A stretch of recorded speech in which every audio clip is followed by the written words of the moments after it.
I'm in a mood. I need to get in a better mood. Field Yates is joining us here on the Rich Eisen Show, co-host of NFL Draft Daily, which has been added to the schedule just in time to get our fix working for the next few months. Good to see you, Field Yates. How are you? I'm doing great, Rich. Thanks for having me on. Thank you. A round of applause. All right, Field, you how many kids do you have? How many kids two. I've got one more coming this summer. So okay. 2.5 Okay. Right now. And how old are they? 4 and 2. Okay. So we're in the trenches right now. So the two still in diapers? Still in diapers? 2 is out of diapers. Out of diapers. So, well done. Yeah, the younger sibling takes after the older sibling. So our older one was patient with her diapers. The younger one was ready to go, which mom and dad were very happy about. Okay, so you've been doing this for a while. Does your wife know to let you sleep through the night before you're putting out a mock draft, Field? Does she know that? Yeah. That you gotta be locked in for your. Yeah, that was actually part of my vows. That was part of our vows when we got married. So we wrote that one a long time ago. We were ready for this. Sorry, I went full Joe Judge to start. You never go full Joe Judge.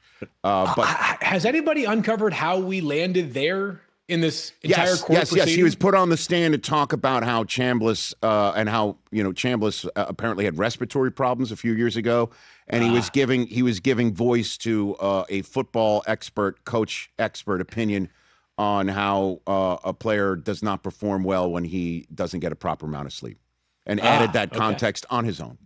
So there you have it. Probably best to leave that one alone. Well, right? they should have had a mock court first before putting him out there. Maybe they did. So let's talk about your mock draft, Field Yates. How do you go about coming up with a mock draft so far out from an NFL draft? Yeah, I think, Rich, the further away from the draft we are, you're a little less focused on teams and needs and a little more focused in on, are we getting approximately the best 32 players into the first round? I'm not saying if you're a team that's got a quarterback, I'm going to give you a quarterback just because there's one deserving of going high.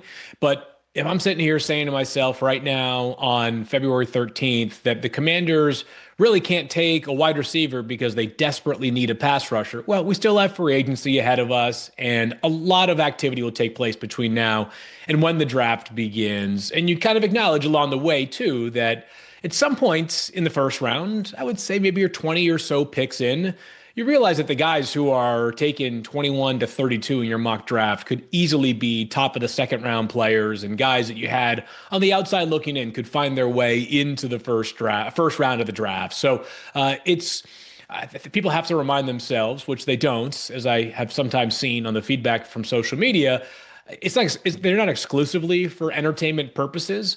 But if anybody were excellent at forecasting exactly how the draft would go, the draft would be a lot less compelling. So don't try to confuse this with an opportunity to bat 1,000 on who's going to go and to which teams are going to go. Yes, so that's a very erudite way of saying it's a mock draft, everybody. It's like the yellow line on a broadcast. It's not official. So not official. You do believe at the end of the day, the Raiders will take Fernando Mendoza. It's not going to be one of those referendums on if they're ready for him or not. And we'll discuss down the road as to whether he will start week 1 of the 2026 regular season for Clint Kubiak. But you think this is the pick, Field? Yeah, I think Fernando could probably go house hunting right now in Las Vegas if he were so inclined. The team can't speak to him about things like installing the playbook at this juncture of the pre-draft process. But I think between now and in April, we'll hear Clint Kubiak continue to say things like there's lots of work to do and we're still going through the process and all that. But I can't recall a draft probably since 2021 when Trevor Lawrence went first overall, when it was this obvious, this far out, who the number one pick in the draft would be. I'm not saying that teams weren't privately set on their certain guys at number one. And even in 2024, when Caleb Williams was coming out, there were people that had grown to think that Jaden Daniels was the best prospect in that class after his Heisman Trophy and dominant season at LSU. So obviously Caleb did end up going first. And I think if we redid that draft right now, all three teams at the top would probably say they hope it goes exactly as it did in reality a couple of years ago. But this feels like, the draft begins with the New York Jets making their first of 2 first-round picks at number 2 overall. Okay. And so you chose the Jets to choose the Ohio State Arvell Reese. That's who I'm seeing that pretty much. This is in Sharpie right now. That it's 1-2, right? Like that's what it's we're looking at. It's a good debate. I think it's a good debate here for the Jets between Arvell Reese and David Bailey because if you're picking number 2, obviously you want to get a great player. No breaking news there, but I also think it's important that if you can find that cross section of great player at premium position, that really matters to me. Like I think there's a compelling case that Jeremiyah Love, running back from Notre Dame, will have the highest grade amongst non-quarterbacks on a lot of teams' boards. The problem is if you're picking second, you got a lot of work to do, and getting a running back is not the way to get this franchise back on track sooner rather than later. So we're talking about guys that either pass protect or players that impact the quarterback on the defensive side of the ball. So Arvell Reese from Ohio State, sort of like what we have seen in recent years with Abdul Carter and Micah Parsons, not to the same degree, but both of those guys were stand-up inside linebackers early in their college career who became pass rushers later in their college career. Reese was on that same track at Ohio State. He moved more to a predominantly pass rush role this past season with some linebacker snaps as opposed to the inverse in prior years. And he was actually a backup at Ohio State because they have so many good players, obviously, on that defense. And the breakout was worth it for him. He became one of the best players in college football. I don't think this is quite the same level of pass rush prospect right now as we saw from Abdul Carter a year ago, but has great athleticism, has all the measurables, has some production, high upside here. So if you're the Jets, you have the next 2 years with 5 first-round picks. As many high upside players you can get into the mix will help this thing turn around. They obviously have a lot of work to do, Rich. You know that. But at this point for the Jets, I'm not saying this is not aiming for a ground rule double, but I don't think there is a lot of bust potential here with Arvell Reese. Like I think this is going to be at the very minimum a very solid pro with potentially an excellent pro career ahead of him. Well, and here's the annual question involving a draft field is where do you take somebody in the draft at a position that's not usually drafted top 2 if they are the 100% lock of the draft where there's no bust. This guy is just going to boom. And that's the question of Caleb Downs being a safety. And he is superb. You could make the case, on that defense, no matter how great Arvell Reese looks or Sonny Styles look, he's the guy. He's the straw that stirred that entire drink. And you have him 5th to the Giants, which is an interesting spot as well. I mean, that's pretty high for a safety, but that's about as high as you'll take one, maybe. Yeah. But he's 100% him in Love, you would say, of the top 10, they're not going to crap out?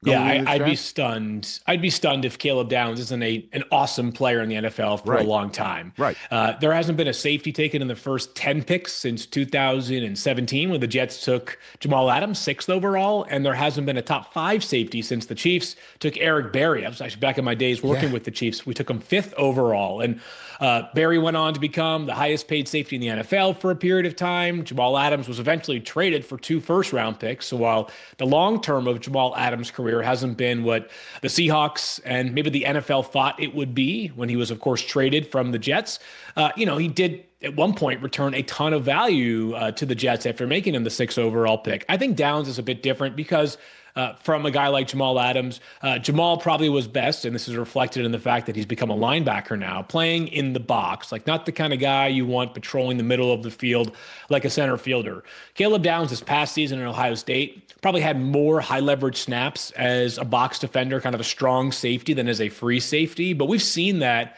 at prior points of his college career, both at Alabama and at Ohio State during that 2024 season, more so than 2025, that I guess no player is perfect here, but it's hard to find a real weakness in Caleb Downs' game. And when I put him 5th overall to the Giants, some of the feedback was, but we already have Javon Holland and we already have Tyler Newman, that being from Giants fans.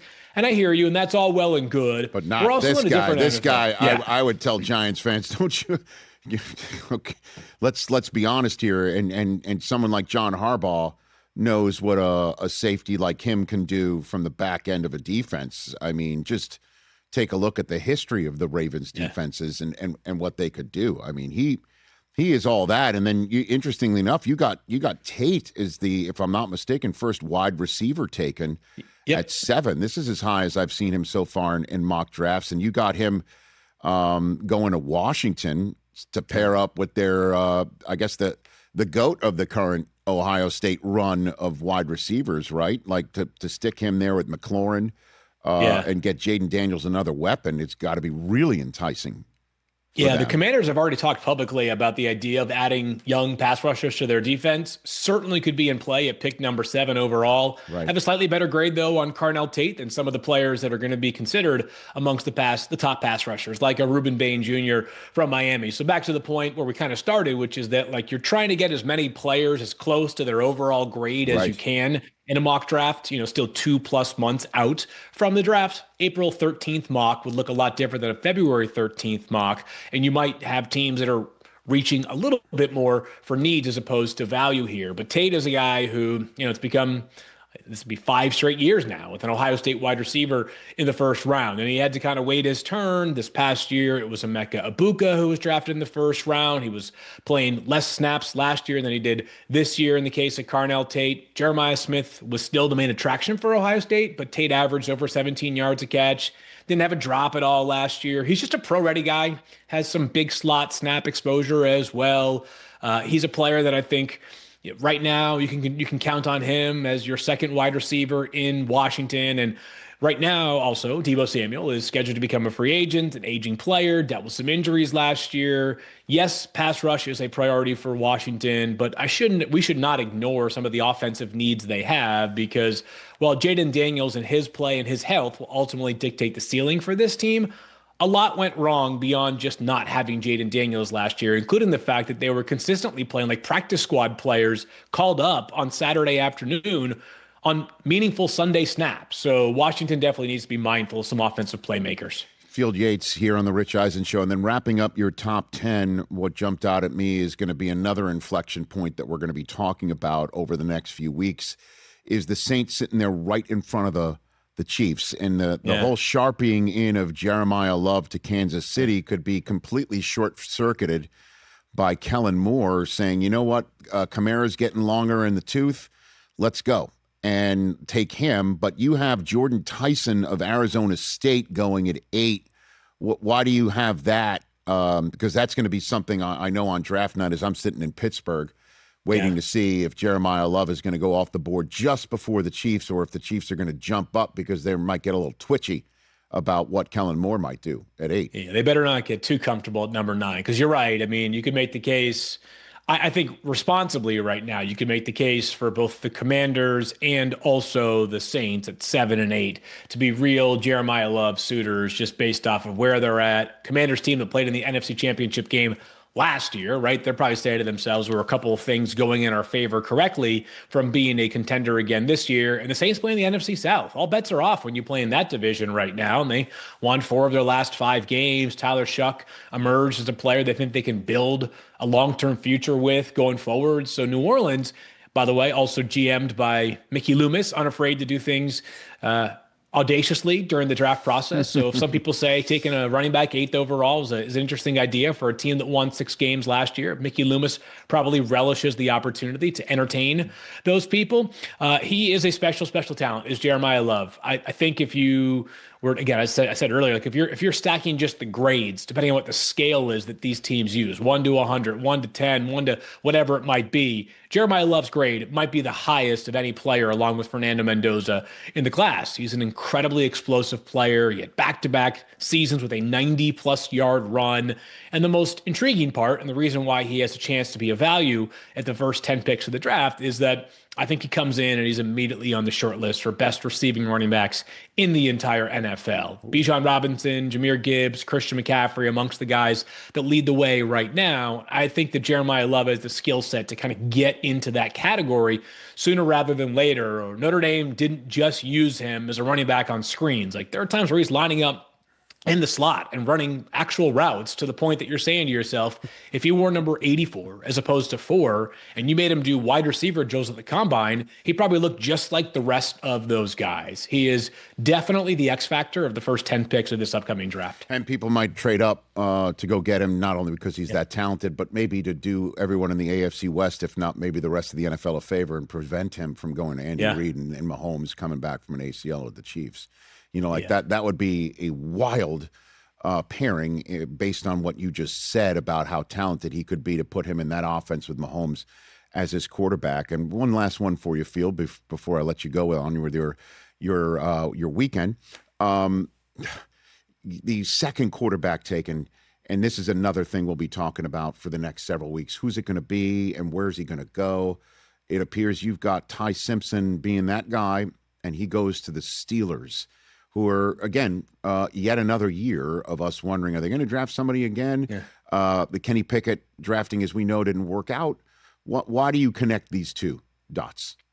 Yeah, Aaron Rodgers returning would obviously kind of just put this plan or these plans to the back burner for Pittsburgh, and they may say, let's just develop Will Howard for one more year. Mm-hmm. But you know, I'm mindful of some of the things that I've heard about Will Howard and how the Steelers like his development. I also recognize they took him in the 6th round last year, right? If they loved him that much as a prospect, were they really going to risk it for 5 rounds and missing out on Will Howard? So I'm not totally sold that they could go into the season with him as their starting quarterback. So if Rodgers isn't back, quarterback very much becomes front and center for Pittsburgh. Everybody around the NFL has opinions on the draft, Rich. Those opinions don't always matter, because it just takes one team to take a player at a certain spot to make other opinions that you gathered on a player rendered moot. But I do think that more people that I talk to think that Ty Simpson's probably going to settle in at some point in the 1st round. And that's in part because of the market he's in. It's not a buyer's market for quarterbacks, right? There's very few available in the free agent market. And then in this draft class, if you're the Jets, Arizona at 3, the Dolphins at 11, the Steelers at 21, with some other teams in between, like, are you sure you're going to have an answer if you just continue to wait and wait and wait? The answer is probably not. So I think the Ty, who's beginning part of last season, he had 21 touchdowns and 1 interception through the first 8 games of last season.